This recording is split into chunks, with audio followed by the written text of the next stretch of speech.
ఏనంట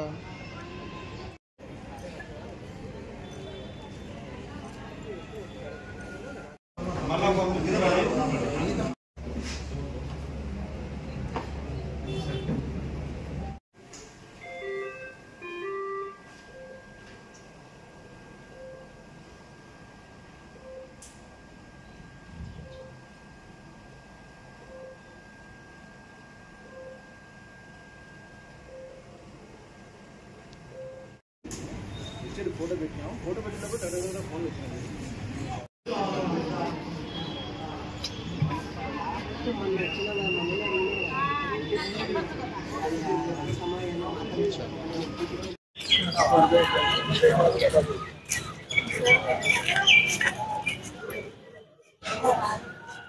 నోడుతండ్రే పోతాం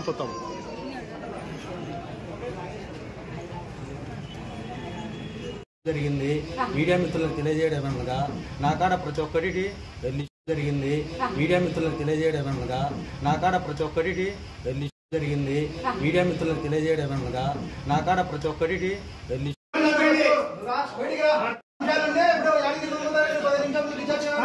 నువ్వు చెప్పినావు నాకు నేను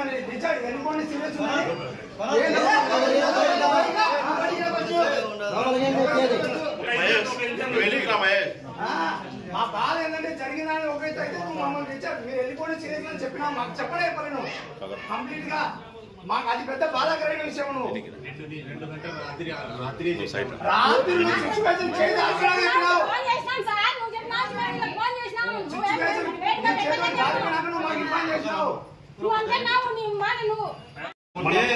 పోయి కూర్చొని ఒకరిద్దరు మాట్లాడండి మనం రచ్చ చేయాలనుకుంటేగా ఏదో మీ ఉద్దేశం జరిగింది మీడియా మిత్రులకు తెలియజేయడమనగా నా కాడ ప్రతి ఒక్కరికి వెళ్ళి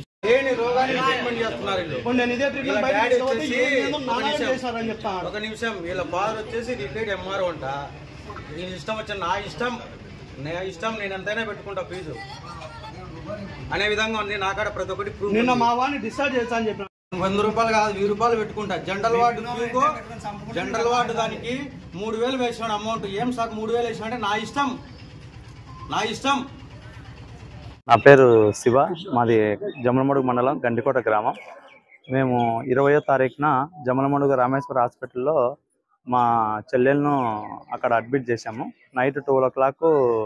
డెలివరీ అయింది ఇమీడియట్గా 1 hourలో ఇక్కడికి తీసుకొని వచ్చాము విషయం ఏంటంటే అబ్బాయి అరవట్లేదని చెప్పినారు జస్ట్ చిన్న విషయం అరవట్లేదు అక్కడికి వెళ్ళి చూపియండి అని చెప్పినారు అంతమించి వేరే సమస్య వరకు ఏం చెప్పలేదు ఏం లేదన్నారు ఇక్కడికి వచ్చిన తర్వాత ఈయన ఇన్ఫెక్షన్ వచ్చింది ఫీవర్ వచ్చింది ఫిట్స్ వస్తున్నాయి అని చెప్పి మాకు ఇట్లా చెప్పినాడు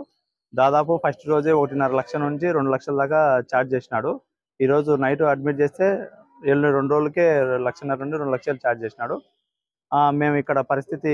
ఇట్లా మేము చేయలేము మా ఆర్థిక వ్యవస్థ అంత లేదు మా పరిస్థితిని మేము కడప రిమ్స్కి తీసుకెళ్తామని రిక్వెస్ట్ చేసినాము దాదాపు ఆయన 1 గంట సేపు బతిమలాడినాడు మేము అడగాల్సింది మాకు నమ్మకం లేక మేము వెళ్ళిపోవాలని మేము అడిగినాము కానీ అతను లేదు ఇన్ని టెస్ట్ మేము చేయము ఫస్ట్ నుంచి విషయం ఏందనే తెలియడం కోసం చేసినాము ఇప్పుడు అన్ని ఏం ఉండదు డబ్బు కూడా అంత ఖర్చు కాదు తగ్గుతుంది మీరు దయచేసి ఏం ఆలోచన చేయకండి మీరు ఏదన్నా చెప్తే మీ పరిస్థితిని బట్టి మీ స్థాయిని బట్టి చెప్పండి ఇంతవరకు మేము పెట్టగలమని దాని వరకు నేను ఇక్కడ లోపల బిల్లు లేకుండా నేను ఓన్లీ టెస్ట్లకు మెడిసిన్కి మాత్రమే తీసుకుంటాను అని చెప్పి మాకు ప్యాకేజ్ మాట్లాడినాడు 70,000 నుండి 1,00,000 వరకు అవుతుంది ప్యాకేజ్ అని మేము ఆడికి కూడా 75,000కు చెప్పినాం సార్ చేయమని తర్వాత ఒక 3-4 రోజుల తర్వాత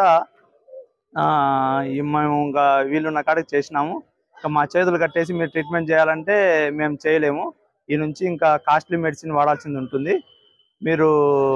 మీరు కొంచెం ముందుకు రావాలి మేము కూడా కొంచెం తగ్గించుకొని చేస్తాము అని చెప్పినాడు అప్పటికి కూడా మేము ఈ ప్యాకేజ్ ఒప్పందం చేసినప్పుడు ప్రతి మెడిసిన్ ఇక్కడ అంతకుముందు ఇచ్చేవాడు మేము ప్యాకేజ్ మాట్లాడిన తర్వాత బయటికి రాసిచ్చేవాడు మెడిసిన్ అంతా కానీ దానికి బిల్లు లేదు ఏమీ లేదు ఇక్కడ ఉన్న దానికి కూడా కొన్ని దానికి బిల్లులు ఉన్నాయి అంతమించి బిల్లు లేవు దాదాపు ఇప్పుడు 11 రోజులు అయింది ఇప్పటికీ 4 లక్షల నుండి 5 లక్షల వరకు మా దగ్గర నుండి ఛార్జ్ చేసినాడు కానీ దాంతో 1.5 లక్షల వరకు కూడా బిల్లు లేవు మిగతాదంతా బయట నుంచి మెడిసిన్ తెప్పించినాము హైదరాబాద్ నుంచి బుక్ చేసినాము అని చెప్పినాడు దయచేసి సార్ మీడియా వాళ్ళు కానీ అధికారులు కానీ దీని మీద చర్య తీసుకొని ఇటువంటి ఇబ్బంది ఇంకొక ఏ తండ్రికి కుటుంబానికి రాకోకుండా చూడాలని కోరుతున్నాం. దాదాపు ఇక్కడ ఉన్న ప్రతి ఒక్క పేషెంటు సేమ్ సిచ్యువేషను, సేమ్ సమస్యలు, సేమ్ పేమెంట్.